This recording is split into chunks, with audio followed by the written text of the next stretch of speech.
আসসালামু আলাইকুম।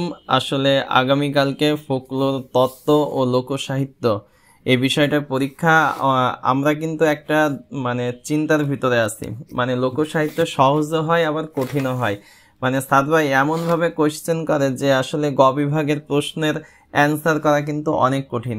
এজন্য আজকে আমি আপনাদেরকে একদম সহজ করার জন্য একদম সহজ থেকে আরো সহজ যাকে বলে সেই সহজ করার জন্যই মূলত গ বিভাগের 7টা কোশ্চেন আমি এখানে আলাদা করে লিখেছি। মূলত সেই 7টা কোশ্চেনে আপনাকে বলে দেব যে 7টা পড়লে মাস্ট 5টা পরীক্ষাতে আসবেই।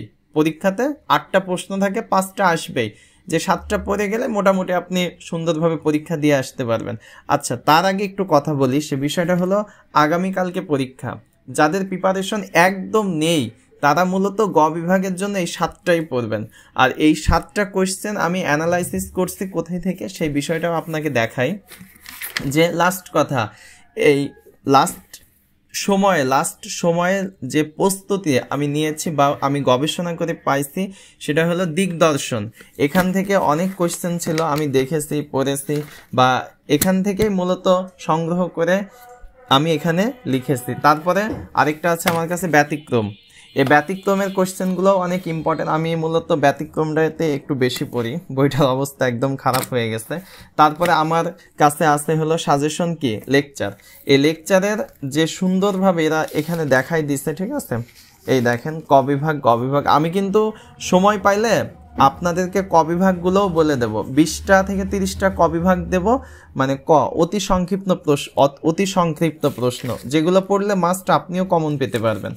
আর খ বিভাগের জন্য নেক্সট ভিডিও আসছে, অবশ্যই আপনি কমেন্ট করে আমাকে জানাবেন ভিডিওটা দরকার কিনা, খ বিভাগের প্রশ্ন, কারণ খ বিভাগ তো অটোমেটিক লেখা যায়।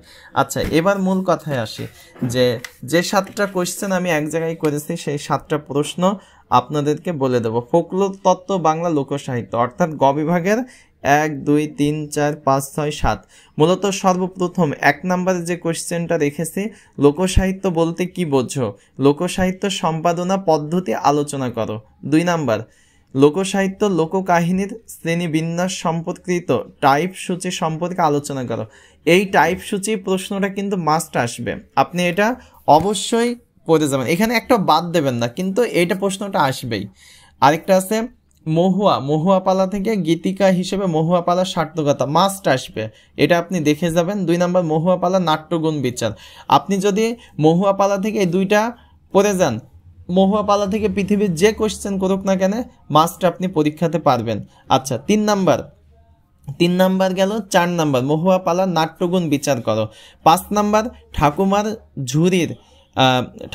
ঝুরির নারী চরিত্রগুলোর বৈশিষ্ট্য লেখো। আচ্ছা, ঠাকুমার ঝুরির আপনি পড়বেন, এখানে যে 14টা রয়েছে, চরিত্র রয়েছে, 14টা কি বলে যে গল্প রয়েছে, সে গল্পের যে চরিত্রগুলো আছে, কাঞ্চনমালা, কাকনমালা, তারপরে আছে পদ্মাবতী, তারপরে কিরণমালা, 7 ভাই চম্পা, এইগুলা জাস্ট একটু ভিডিও দেখেন, ইনশাল্লাহ আপনি পারবেন।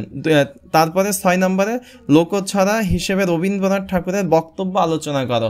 লোকছড়া থেকে যদি একটা কোশ্চেন আসে তাহলে এটা সেই কোশ্চেনটা আসবে।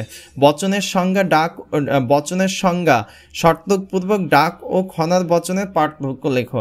ডাক ও খনার বচনের এই যে কোশ্চেনটা, ডাক ও খনার বচন থেকে একটা প্রশ্ন আসবে, একটা এটাই। তাহলে আমরা এখান থেকে যদি এই 7টার ভিতর থেকে 5টা প্রশ্ন আমরা দেখে যাব, সেটা হলো বচনের সংজ্ঞা শর্তপূর্বক ডাক ও খনার বচনের পার্থক্য লেখো। এই প্রশ্নটা লোকছড়া হিসেবে রবীন্দ্রনাথ ঠাকুরের বক্তব্য আলোচনা করো, ঠাকুমার ঝুরি নারী চরিত্রগুলো, আর এখানে দেখব গীতিকা হিসেবে মহুয়া পালার সার্থকতা আলোচনা করো। আর তাহলে আমাদের হইলো কয়টা, 1টা 2টো 3টে 4টে। আচ্ছা, আর লোকসাহিত্য এখানে একটা মিস্টেক আছে, সেটা হলো আমরা কিন্তু একটা কোশ্চেন আমরা এখানে দেই নাই, সেটা হলো আলালের ঘরে দুলাল, সে প্রশ্নটাও আপনাকে দেখাই দিই। সেটা হলো আলালের ঘরে দুলাল থেকে আপনি দেখে যাবেন দেওয়ানা মদিনা, এই প্রশ্নটা দেওয়ানা মদিনা পালার প্রতিফলিত গ্রাম বাংলার সমাজ সংস্কৃতির পরিচয়, সমাজ সংস্কৃতির পরিচয় এটা দেখবেন। আর আরেকটা দেখবেন হলো করুণ বসার অলিখ্য হিসেবে দেওয়ানা মদিনাপাড়ার মূল্যায়ন। আজকের ভিডিওটা এ পর্যন্তই। আপনার সুন্দরভাবে প্রিপারেশন নিয়ে পরীক্ষার হলে যান, মাস্ট পরীক্ষাতে ভালো হবে।